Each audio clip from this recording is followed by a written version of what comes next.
Hello, children. Hi.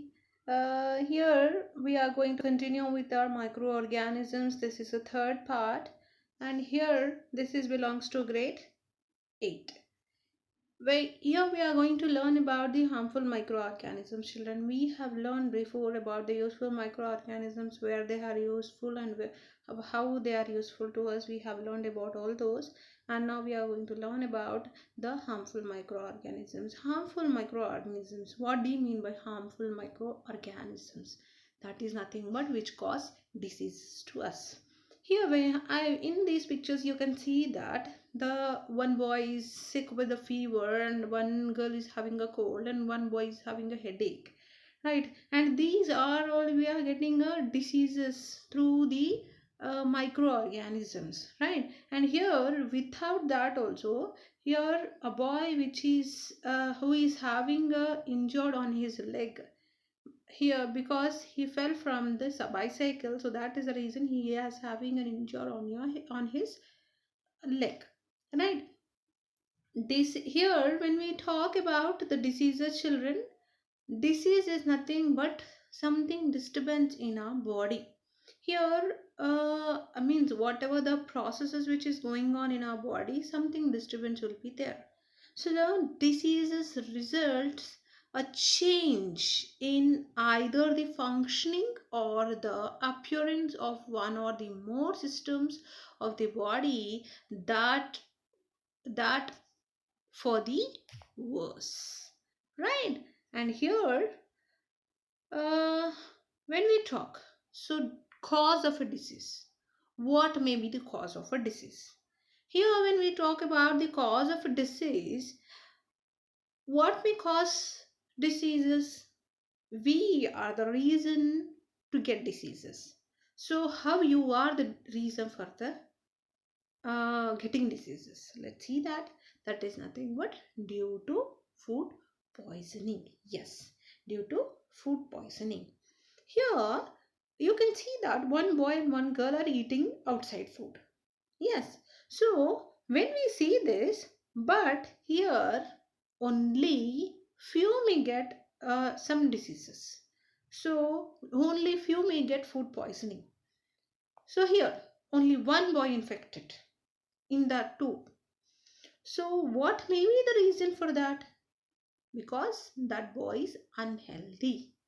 So what makes that boy unhealthy?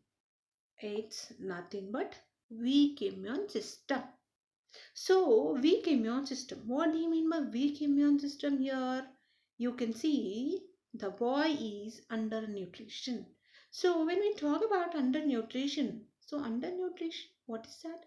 It is the boy is not eating all the food, means all the food items, all the vegetables, all the fruits, all, means he is not getting the five types of nutrition, he is not getting to his body. Then what happen? He will be in the undernutrition. When he is not getting all the nutrients, then what happens? His immunity power will be low. So when his immunity power will low, then he can easily get infection, right?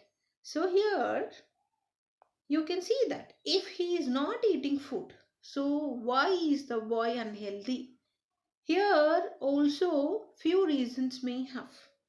So the boy purposely may not eat food properly, otherwise the boy may be poor, means they can't afford the food for their for them. Here, why is undernourished?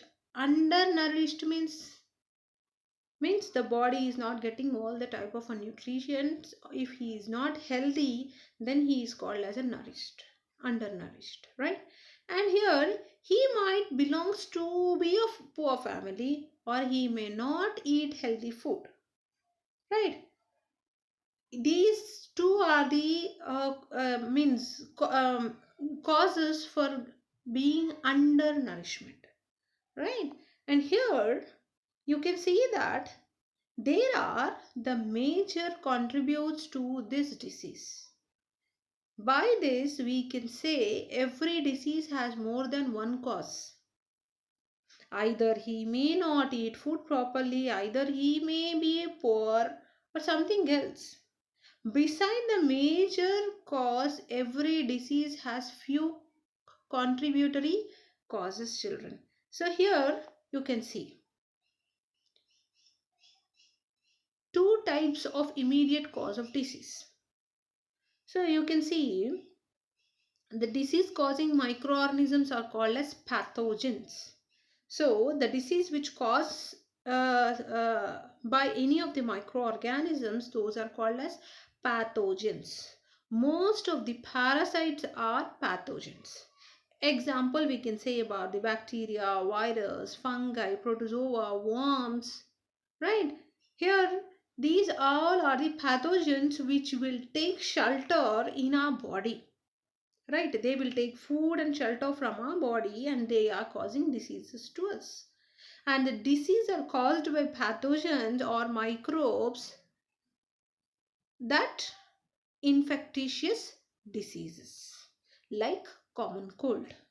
You can see that common cold which will be caused by one person to the another person, right? So those, if the disease is caused to one person to the another person, those are called as infectious diseases. The, for example, it is a common cold. And another type of a disease that is not caused by the microbes, if those are not caused by the microbes, those are called as non-infectious diseases. If you are getting a disease and that is means that disease is not caused by any of the microorganisms, those are called as non-infectious diseases. It can caused by internal factors. So what do you mean by internal factors, children? Such as deficiency of nutrients, hormones, malfunctioning of any other parts of your body. Or, for example, you can say that it may be a diabetes, it may be a thyroid, it may be a cancer. Even hereditary also, these type of diseases you may get from one generation to the another generation. So these are all the non-infectious diseases. Yes, here you have learned about the infectious diseases and non-infectious diseases, right? And here you can see that the disease caused by microbes in the human beings. These are the three things you are going to learn in this lesson, children. That is disease caused by the microorganisms in human beings, and disease caused by the microorganisms in plants, and disease caused by the microbes in the other animals. These are the three things we are going to learn in this lesson in the further topics. Right, children? Thank you.